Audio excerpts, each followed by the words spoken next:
Assalamualaikum warahmatullahi wabarakatuh. Waalaikumsalam warahmatullah. Aduh, ketemu lagi nih sama Om Prio, Pandangan Pria. Apa kabar, Om? Jadi, saya sama Om Prio, rencananya kita mau bikin satu channel baru namanya Pandangan Pria. Saya sebenarnya sih lebih nebeng aja. Enggak lah, Iron Mike keren loh. Ini ceritanya tentang apa nanti Pandangan Pria? Sebenarnya pandangan pria itu simple ya. Sebenarnya gue pengen bikin suatu channel dengan konsep cara memandang pria terhadap suatu hal ya. Permasalahan, gitu. terhadap pekerjaan, terhadap hobi, terhadap lingkungan sosial, terhadap hal-hal yang terkini nih. Iya. Gitu. Ya, jadi mungkin nanti buat teman-teman yang pria nanti mungkin bisa relate ya sama obrolan kita. Terus buat para wanita nanti yang mungkin ingin menyelami sebenarnya pria tuh bagaimana sih cara memandangnya. Nah, bisa tonton di channelnya Pandangan Pria juga ya. Boleh. Atau kita bisa collab misalnya ada pandangan wanita, boleh. Oh gitu ya. Boleh banget lah. Itu. Aduh. Lagi terakhir akhir-akhir ini lagi apa nih? Sibuk apa? Sekarang sih sibuk nganggur ya. Sibuk nganggur ya. Saya Beliau ini pemilik beberapa lini bisnis. Jadi pengusaha jadinya. Jadi sekarang lagi berusaha aja, namanya pengusaha kan harus berusaha. Yang penting usaha ya. Yang penting usaha. Dan yang penting adalah halal kita nyari rezekinya karena buat keluarga. Ini sih seperti itu. Akhir-akhir ini apa sih berita yang akhir-akhir ini lagi hit itu sebenarnya di masalah bola sih sebenarnya. Dari isunya sih sebenarnya panjang kalau kita ngomongin bola. Sebenarnya ya kita tahu lah kualitas persepak bolaan di Indonesia seperti apa ya. Iya. Begitu udah mau naik kayak kemarin udah lama persiapan Piala Dunia U20 udah ditunjuk nih. Terus tiba-tiba gua nggak tahu nih apakah karena exposure-nya di sepak bola itu tinggi, ya kan akhirnya banyak disorot segala macem. Padahal di event-event yang lain, ya kayak gue pernah aja kayak Israel tuh juga ikut lah badminton, mungkin let's say renang lah lomba main gundu atau apa itu cuma mungkin karena exposure-nya tinggi di sepak bola akhirnya waktu itu sempat jadi polemik ada yang tidak mengamini Piala Dunia U20 di Indonesia. Tidak menyetujui dengan alasan ini itulah. Gue nggak ngerti lah apa yang mereka pikirkan. Gitu. Nah sekarang gantian pengurusan PSSI, Erick Thohir, akhirnya Pak Erik nih ya. Pak Erik. Ya akhirnya gue nggak tahu nih tiba-tiba setelah U20 dibatalkan. Pak Erik tuh satu alma mater sama saya. Jadi saya mendukung Pak Erik. Bercanda Pak. Ya jadi apa namanya? Gua nggak tahu ya. Mungkin kalau gua akuin sih Erick Thohir nih cukup flamboyan orangnya ya karena kecintaan beliau terhadap olahraga. Kan beliau memang udah dari dulu lama di sepak bola. Presiden El Presidente. Apa? Inter Milan. Ya beliau kan juga punya saham di Inggris juga ada kan gue lupa namanya. Klub di Inggris ada juga. Biasa, di Amerika juga ada kan. Ya memang beliau itu suka sama olahraga. Iya, memang ya. Mahaka klub basket itu kan. Apa grupnya? Grup Mahaka ya. Mahaka Group ya. Mahaka Group ya. Itu seru sih beliau sih sebenarnya. Ya, akhirnya karena cukup flamboyan beliau bisa lobby kanan kiri akhirnya kayak kemarin nih sudah kesampaian Indonesia bisa tanding sama Argentina, sama Palestina. Terus good news lagi nih. Ya. FIFA friendly match. Terus good news-nya bulan kemarin ya kita diumumin jadi tuan rumah jadi host Piala Dunia U17 karena dianggap dari FIFA itu kan Peru sebenarnya jadi Peru yang mengundurkan diri ya karena dia secara infrastruktur belum ready dan akhirnya Indonesia jadi host. Jadi kemarin U20 nggak jadi karena ada penolakan. Ya. Sekarang U17. Mudah-mudahan nggak ada penolakan lagi ya teman-teman. Iya. Ya kalau mau penolakan ya konyol lagi karena Israel nggak ikut di U17 nih. Kita Israel nggak ikut gitu loh. Kalau mungkin Israel ikut ya jadi ya nggak ngerti juga. Tapi untuk masalah Israel itu ya memang kalau gua ngelihatnya agak pelik ya. Pelik karena apa? Kita itu tidak punya hubungan diplomasi dengan Israel secara resmi ya kan. nanti mereka masuknya gimana, prosesnya gimana ya kan. Terus apa namanya? Ya mungkin secara tradisional kita ada semacam apa ya?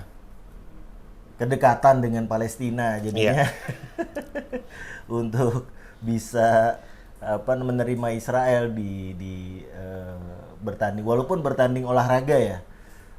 Jadi mungkin agak berat ya di situ ya. Bisa juga, akan tetapi tidak dipungkiri sebenarnya Mas, di beberapa event olahraga yang lain Israel juga datang kok ke Indo. Ya kayak tadi gue lihat ada beberapa Iya, cabang benar, olahraga benar. misalnya kayak Di situ jadi ambigu ya. Iya iya di situ Gitu. nih yang Kalau gue mau bingung. nolak, kok yang itu bisa ya Iya, kan gitu. betul itu yang kita bingungkan sih sebenarnya, karena tidak dipungkirin yang namanya olahraga, terutama sepak bola nih yang boleh dibilang olahraga rakyat atau merakyat, gue nggak ngerti lah istilah seperti itu. Ya jadi apa namanya eksposurnya tinggi, ya akhirnya bener-bener banyak dimanfaatkan untuk itu. Dan posisi untuk ketua PSSI itu pun sangat sangat strategis banget diperebutkan nih. Coba untuk atlet-atlet apa cabang-cabang olahraga yang lain tuh tidak saya bawa PSSI lah. Iya Gitu. benar. Tidak saya bawa PSSI gitu. Atau jangan-jangan karena ada duitnya Mas di sana. Nah, bisa jadi karena banyak kepentingan ya. Bercanda ya, saya nggak tahu ya teman-teman. Kita bisa jadi kan, gue bilang bisa jadi karena kita tidak tahu ya, karena kita lihat juga beberapa video yang berseliweran ya, kita Allahu alam ya itu apakah benar atau tidak kita kan nggak ngerti. Dan sekarang juga kita lihat perkembangan juga bahwa katanya PSSI pengurusan yang tahun sebelum Erick Thohir itu ada utang 100 M. Itu gue nggak ngerti juga itu ditagih ISKO yang bilang, gue baca di salah satu platform sih. Di salah satu platform. Jadi memang agak sedikit unik ya sepak bola ini ya. Apalagi U17 sekarang. Nah, yang jadi rame sekarang adalah perdebatan masalah stadion kan ya. Karena sebenarnya JIS, karena sebenarnya JIS itu nggak akan dipakai kalau GBK nggak dipakai Coldplay. Gitu ya. Ya. Karena sebenarnya kalau U20 kemarin kan sudah disiapkan kalau tidak salah ya. Kalau tidak salah itu ada 6 atau 8 stadion, salah satunya GBK, terus Manahan Solo, di Bali, terus Bandung, Jakabaring Palembang, Surabaya, 6 stadion gitu loh. Nanti yang mau dipakai rencananya cuma satu stadion ya Mas? Enggak lah. Harusnya beberapa stadion. Harusnya beberapa stadion. Kan kalau gue lihat di beberapa pemberitaan ya, Solo tuh udah keren banget tuh stadionnya tuh, udah siap untuk Piala Dunia U20 kemarin kan. Betul. Kenapa nggak di situ aja? Karena kan sebenarnya kalau tidak salah kontestan ada 24 negara ya, perwakilan dari masing-masing negara ya. Itu kan sebenarnya kalau informasi yang gua baca juga bahwa sebenarnya memang kedepannya di Erick Thohir ini diperintahkan oleh Presiden Jokowi untuk sepak bola karena olahraga rakyat, akhirnya pengen benahin secara infrastrukturnya untuk di seluruh olahraga. Jadi informasinya itu ada sekitar hampir 200 stadion yang sekarang di monitor. Revitalisasi. Itu seperti itu, revitalisasi. Betul. Iya. Jadi sebetulnya tujuannya itu adalah gimana kita berusaha untuk meningkatkan kualitas dunia persepak bolaan kita sendiri gitu loh, dengan menyelenggarakan Piala Dunia ini. Jadinya kita merangsang ya, menstimulus lah pergerakan pertumbuhan dunia persepak bolaan di Indonesia itu. Karena tidak dipungkiri Mas, sekarang sepak bola ini kan jadi sebuah industri ini. Bisa jadi industri. Sekarang atlet itu jadi profesi. Kalau zaman dulu di luar negeri ya udah profesional. Kalau di zaman dulu, kita ngomong Indonesia kan sekarang kan.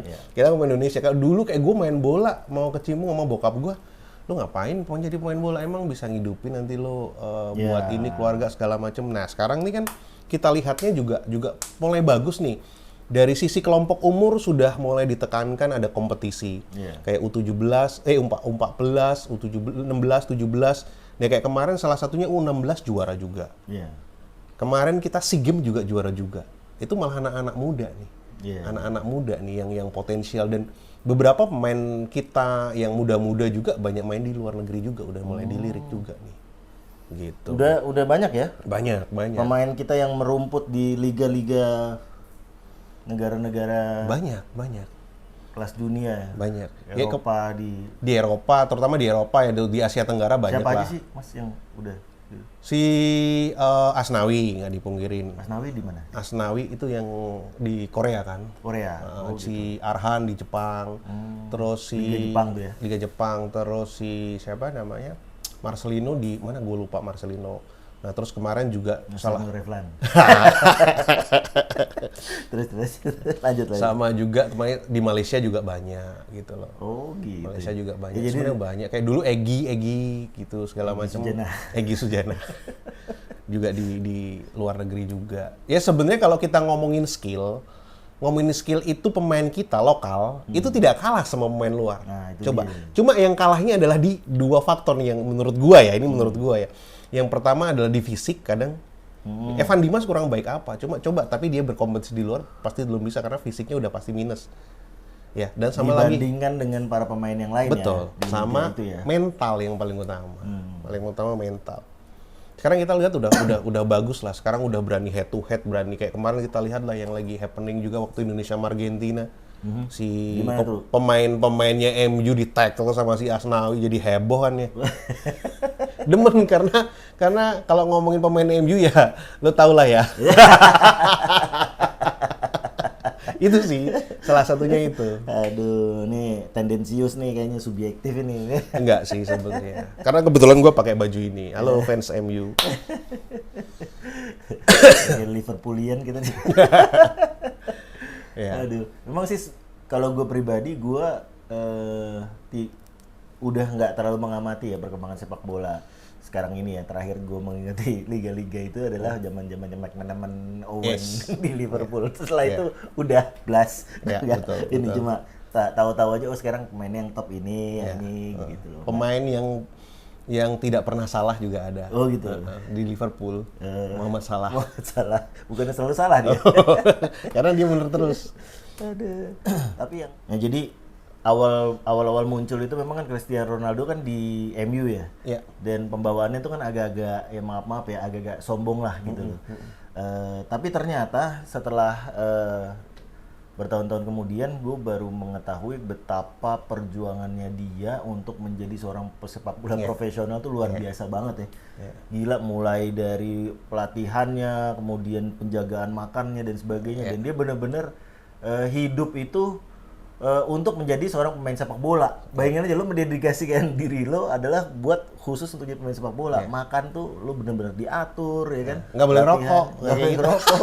Iya. Makan tuh, gue pernah denger ada dia temennya datang ke rumah, jadi kan datang ke rumahnya dia, terus main, terus pada saat makan siang dia tuh kaget ngelihat makanannya si Cristiano Ronaldo itu, loh kok makanannya begini? Oh iya, ini istrinya bilang ya ini adalah cara dia untuk menjaga fisiknya dia. Wah, luar biasa. Jadi makan tuh cuma daun-daunan. Salad tuh. Salad gitu loh. Karena mungkin dia di Inggris kan waktu itu. Mungkin kalau kita ngomongin perjuangan kan dia asli Portugal ya. Iya. Di Portugal itu nggak ada seblak. Oh gitu. Ya, nggak ada cilok. Indomie. Aduh, makannya masih makan nasi ya. Ya, saya masih makan ini. Aduh, gitu. iya. Tapi memang ya untuk membentuk fisik seorang pesepak bola itu tuh kalau menurut saya bukan suatu hal yang mudah ya. Ya. Karena pertama dari genetika aja. Yes. Ya kan, dari genetika aja kita mesti punya genetika yang bagus lah secara fisik gitu loh. Postur, massa otot dan sebagainya gitu loh. Kemudian berikutnya adalah diet makanan gitu loh. Makanannya kan harus benar-benar yang bisa membangun si postur tubuh ini kan. Ya, betul. Karena walaupun lo mau latihan gimana pun kalau lo tidak memperhatikan pasokan makanannya, ya percuma. Betul. Gitu loh. Ya berikutnya ya pasti latihan ya. Betul, latihan itu paling fisiknya. utama, ya. Nah, pertanyaannya di Indonesia tuh gimana? Ya kan udah bisa belum kayak gitu loh. Di Indonesia bisa, mungkin ya, kita ngomong mungkin ya, karena memang kita lihat beberapa anak temen ya, kalau sekarang ya, jadi kayak kemarin beberapa yang udah ngikutin, ikut berkompetisi di Liga 2, Liga 1 juga memang dia itu dijaga. Jadi anak gua bro, udah nggak boleh yang namanya begadang, nongkrong, waktunya tidur, makan harus teratur, nggak boleh ini, nggak boleh itu, karena untuk kejaga bener-bener fisik. Itu benar-benar dia mau Fisik. cita-citanya mau jadi pemain sepak bola Iya, profesional. betul, gitu. profesional Luar biasa gitu. ya. Berarti sudah ada keluarga yang istilahnya tuh Menerapkan standar kayak gitu. mengizinkan anaknya untuk Iya. menjadi seorang pesepak Iya. bola profesional. Iya. Wah, salut juga tuh, salut. Ada seperti itu. Cuma kan kadang tidak dipungkiri kan. Mungkin kalau waktu dia pas latihan terus tiba-tiba ada tukang cilok lewat beli ya tidak dipungkiri gitu kan. Gorengan ya, aduh Gorengan, itu bala-bala ya, makanan terbaik di dunia. Aduh, kasihan Kombinasi banget ya. sama Nggak bisa sambal menikmati. kacangnya. Sambal kacangnya, aduh sama apa namanya? Cengek. Cengek. Iya. Terus untuk Piala Dunia kali ini yang U17 itu besok akan diselenggarakan di Indonesia. Itu akan ada di stadion JIS Jakarta International Sebenarnya belum Stadium. diputusin untuk pakai JIS atau tidak. belum Jadi diputusin, belum diputuskan. informasi itu ada beberapa stadion yang lagi diinspeksi nih mana. Ah. Ya, salah satunya JIS. Itu balik lagi kenapa JIS dipakai karena GPK dipakai sama si Aldi Taher buat konser ya. Iya. Ya kan pakai Aldi Taher ya sebenarnya karena ya senternya kan di Jakarta nih. Iya. Sekarang Jakarta masih jadi ibu kota kan. Iya. Jadi ibu kota ya mungkin dianggapnya JIS layak gitu kan, layak. Jadi perhitungan salah satunya kalau kita ngomongin Jakarta atau Jabodetabek sebenarnya banyak sih stadion. Kayak Patriot Bekasi juga udah bagus tuh. Iya. Sama di Binong, sama Pekansari juga udah bagus. Karena juga sebenarnya sudah menggelar pertandingan internasional juga udah di sana juga di jadi maksudnya Pekansari. opsinya tuh banyak lah ya. Opsinya banyak. Cuma yang gue herankan adalah begitu JIS mau dipakai terus agak sedikit dikoreksi mungkin lah ya istilahnya ya. Kalau ngomongin standar internasional, gue akuin JIS tuh stadion megah. Gue pernah sana, ya. Itu stadion kalau lu udah pernah ke Jerman, gue sih belum ya. Belum ya. Gue tanya aja kalau lu udah pernah ke Jerman, tahu stadion miliknya si Munchen, Bayern Munchen, ya udah itu kayak Allianz Stadion bentuknya ini segala macem. Jadi secara Secara desain looks, fisik ya. desain looks-nya udah keren bener-bener. keren ya. Hanya saja memang gue lihat situ pintu aksesnya cuma masuk satu ya. Kita ngomong pintu akses masuk itu bukan masuk akses stadion ya, akan tetapi masuk ke dalam area stadion. Oke. Itu hanya satu yang gue lihat di situ. Itu dari arah jalan ini, Marta Dinata ya? Iya kayaknya, gue lupa nama jalannya di situ. Yang di dekat Sungai Ancol. Dari di situ. Dan kayak kemarin juga beberapa teman-teman yang kemarin sempat ada konser Dewa juga di situ ya, teman-teman yang nonton. Dan itu jadi maksudnya ajang evaluasi Evaluasi, ya, salah pengelolaan satunya stadium itu. ya, pengelolaan crowd-nya ya. Betul gitu. Yang gue herankan adalah kenapa JIS ini jadi polemik. Karena ya memang kita tidak pungkiri ini kan tahun politik ya, tahun politik ya, yang mengklaim bahwa si JIS ini dibangun pada zamannya si Anies Baswedan.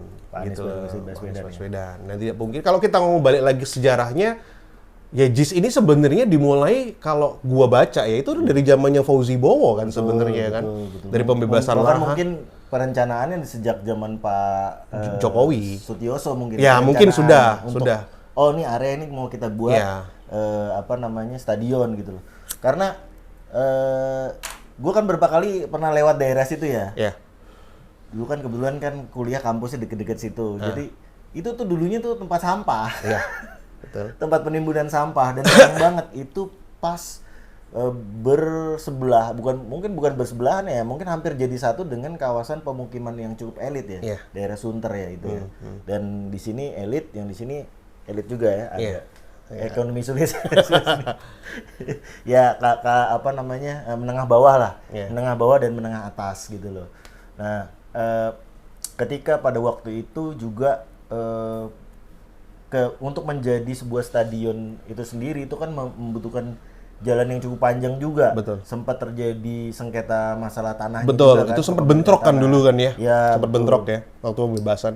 Jadi istilahnya dengan susah payah lah akhirnya stadion itu bisa dibangun pada masa Pak Anies Baswedan ya kan. Iya. Prosesnya itu mungkin dari zaman Pak Sutioso, Pak Fauzi Bowo, Pak Jokowi, Pak Ahok, kemudian sampai ke Anies. Pak Anies berhasil untuk dibangun dan diresmikan.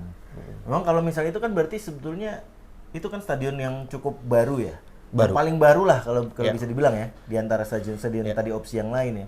Dan seharusnya kan dia sudah memiliki desain dan kualitas yang terbaik lah, Yes, ya kan, agree. terkini lah Yeah. kalau bisa nggak. Tapi kok ada beberapa pemberitaan juga yang kita lihat bahwa menyatakan stadion itu tidak sesuai dengan standar FIFA lah. Kok bisa gitu loh? Nah, Gitu. kalau kita ngomong balik lagi ke standar FIFA, ya kalau kita ngomong standar FIFA, karena kan stadion tersebut, menurut gua ya, ini menurut gua lagi, stadion tersebut kan belum pernah dipakai untuk hajatan resmi FIFA. Gitu ya. Ya, sebenarnya kayak stadion yang manapun lah yang dipakai klub-klub besar pun di Eropa pun kalau ya mungkin bagus karena kita nggak tahu ya. Tapi kalau standar FIFA kan mungkin lebih spesifik lagi karena dia FIFA ini adalah organisasi yang kalau kata Coach Justin ini organisasi terbesar setelah PBB. Oh gitu. Kata beliau nih. Yang benar-benar mendunia ya. Iya, benar-benar mendunia. Dan dia bisa ngatur di banyak hal. Gitu. Kayak stadion-stadion yang mungkin dipakai sama si Arsenal ataupun Leicester ataupun teman-temannya pasti akan diinspeksi juga. Ada kekurangan apa menurut FIFA-nya belum sesuai, ya pasti akan dilakukan revitalisasi atau diperbaiki. Kekurangannya apa? Kalau ngomongin standar FIFA kan kita ngomong relatively ya sebenarnya. Loh, Relatif enggak itu dong. dalam arti Kan begini. harusnya ada standar Bukan, yang bukan. udah Yang sekarang jadi ketentuannya. asumsi ini loh. Taruh. Itu kan kenapa muncul bahwa pernyataan bahwa stadion ini tidak sesuai dengan standar FIFA kan pada waktu itu karena ada satu perhelatan, Ya. ya kan, perhelatan yang standar internasional, kemudian ada auditor yang datang kan Iya, gitu. auditornya dari FIFA kan Nah, salah itu, satunya. auditor dari FIFA. Kalau nggak salah kan mengenai akses pemain yang jadi satu dengan Iya, salah satunya betul. Salah satunya juga ceiling ininya masuk untuk bisnya Bisnya susah. nggak masuk, iya. Betul. Nah, itu dia. Itu salah Lah, kok satunya. itu apa tidak diperhitungkan sebelumnya? Ya itu nggak tahu. Gimana? Pak? Itu kurang tahu lah untuk di situ. Ya makanya Ya, kalau mungkin itu nanti teman-teman kalau ada yang tahu ya silakan Silakan tulis di komen kolom ya. komentar di bawah ya. ya. Jadi kalau ngelihatnya ya itu hal-hal yang aduh. Ya Indonesia nih terlalu baper orangnya ya. Hah? Termasuk gue mungkin kali ya kalau klub kesayangan gue di ini ya. Jadi baper dalam arti ya lu inilah kalau sesuatu itu mau diperbaiki tapi untuk kepentingan halayak ramai, untuk kepentingan bangsa atau apa ya sudah lah. Jangan mengeklaim bahwa itu stadion gua yang bikin, emang bakal pakai duit lu sendiri gitu misalnya kan. Iya, itu iya, boleh iya. lah. Jadi oh ini adalah stadionnya si A misalnya gitu kan. yang Oh bangun. ini stadion si B. Padahal sebetulnya itu stadion itu adalah milik kita bersama. Berarti kita yang sama- dan itu dibangun secara- pakai dananya juga dana rakyat betul, itu. secara bahu membahu. Jadi milik kita bersama lah. Iya, gitu iya, loh. Ya iya, kan betul. justru kan bagaimana kita mencoba untuk bisa memanage sesuatu yang milik kita bersama ini agar bisa memenuhi kebutuhan dari kita semua ini, warga-warga Jakarta pada khususnya, pada umumnya warga Indonesia gitu loh. Ya itulah polemik yang di JIS itu luar biasa ya karena digoreng sedemikian rupa jadi membentuk opini bahwa ini stadion yang dibangun ini yang ininya punya kepentingan kayak Erick Thohir yang dipandang nanti akan jadi cawapres lagi jadi ini apa ya ampun. Please deh, ini masalah Please, olahraga. ini ya. olahraga bro. Jadi kalau gue lihat itu stadion memang wilayahnya itu berada di tengah-tengah istilahnya tengah-tengah kota, ya kan? Jadi cukup sulit, jadi medannya cukup menantang untuk bisa tadi memenuhi tadi akses yang banyak, kemudian kapasitas parkir, kapasitas Sama transportasi dan umum, sebagainya. ya. Nah itu juga itu jadi tantangan ya. Jadi mungkin harus ada perombakan sedikit modifikasi di area sekitarnya yang mungkin bisa jadi juga harus direlokasi dan sebagainya. Iya. Itu kan jadi apa ya, isu yang lain lagi tuh. Apalagi perhelatan sebentar lagi loh di November loh. November, Desember ini. udah sampai 6 bulan lagi dong. Iya. Ya kan? Makanya Tinggal itu aduh, beberapa bulan lagi. tinggal dari sisi kita deh. Ya udah, gua sih pengennya udah diselesaiin baik-baik lah, nggak usah ini itu segala macem. Jadi demi kepentingan bangsa ya sudah. Ya udah oke, mau dibenerin, mau direnovasi sedikit-sedikit ya, is oke lah. Gitu loh. Ya memang banyak polemik lah kayak kemarin masalah standarisasi rumput ini segala macam yang komen kebetulan Pak Basuki ya. Ini rumputnya nggak sesuai FIFA. Oh, yang komen nggak berkompeten misalnya kan kayak gitu-gitu. Iya. Ya Pak Basuki, gue nggak iniin Pak Basuki ya, maksudnya beliau juga pasti berdasarkan data atau apa dari mana segala macam lah. Ya mungkin beliau menyampaikan seperti itu. Tapi ya memang itu kan sesuai lagu kita ya. Itulah Indonesia Raya gitu. Kalau nggak rame nggak Kalau seru nggak ya. rame nggak seru gitu loh. Jadi kalau menurut gue sih, kalau masalah-masalah teknis kayak jenis rumput, kemudian tadi desain ya, desain dan sebagainya itu, kalau menurut gue cukup aja kita hire konsultan, ya atau dari FIFA-nya langsung kita minta dari divisi teknisnya, kita minta mereka sebelum ini tuh kita audit mana sih yang sebetulnya yang harus kita pakai gitu loh, ya kan barang-barang seperti apa supaya apa? Supaya kita bisa memenuhi standar FIFA gitu loh, ya kan? Supaya kita bisa punya kelas yang world class lah. Ya gitu. boleh. Kalau kita ngomong flashback lagi nih, sorry Mas. Jadi sebenarnya orang yang ikut mensurvei kayak kemarin kan salah satunya juga yang membangun stadion untuk persiapan U20. Jadi paling tidak guideline dari FIFA mereka sudah pegang. Nah itu. Paling tidak kan mereka sudah pegang. Akhirnya oke, ada koreksi di sini, koreksi di sini, koreksi di sini. Itu seperti kalau koreksi mah biasa lah ya. Itu biasa. Kan namanya orang lapangan kan dinamis gitu loh, dinamis. Jadi oh ini harus begini karena apa? Ketentuannya harus begitu ya kan. Betul. Gitu loh. Nggak usah lah ribut-ribut lah, santai-santai lah kita. Sama-sama penikmat sepak bola tuh. Ya bersabarlah, di Indonesia itu lagi sebenarnya ya mungkin kita ngambil sisi positif karena sebenarnya banyak banget yang mulai dilakukan perbaikan di dunia persepak bolaan ya, apalagi dengan gua akuin lah Erick Thohir cukup capable untuk handle ini ya. Pas momennya aja mungkin tidak tepat dengan adanya pemilu ya, salah satunya ini itu segala macam, pasti akan banyak pro dan kontra, itu hal yang wajar. Dan sebagai penikmat sepak bola, sebagai rakyat juga, dan kita juga harus tetap tetap kritis terhadap perkembangan sepak bola Indonesia, bukan hanya dari sisi perhelatan, dari sisi yang nanti mau kita jalankan U17, tapi yang lain-lainnya juga yang masih jadi isu besar di gua pribadi. Pertanyaannya adalah ya kayak PR Pak Erick, salah satunya adalah nih Kanjuruhan nih, kayak gimana nih kejadian Kanjuruhan tuh. Kanjuruhan tuh penyelesaiannya gimana gitu kan. Betul, karena sama sekali sekarang udah bener-bener hilang tuh.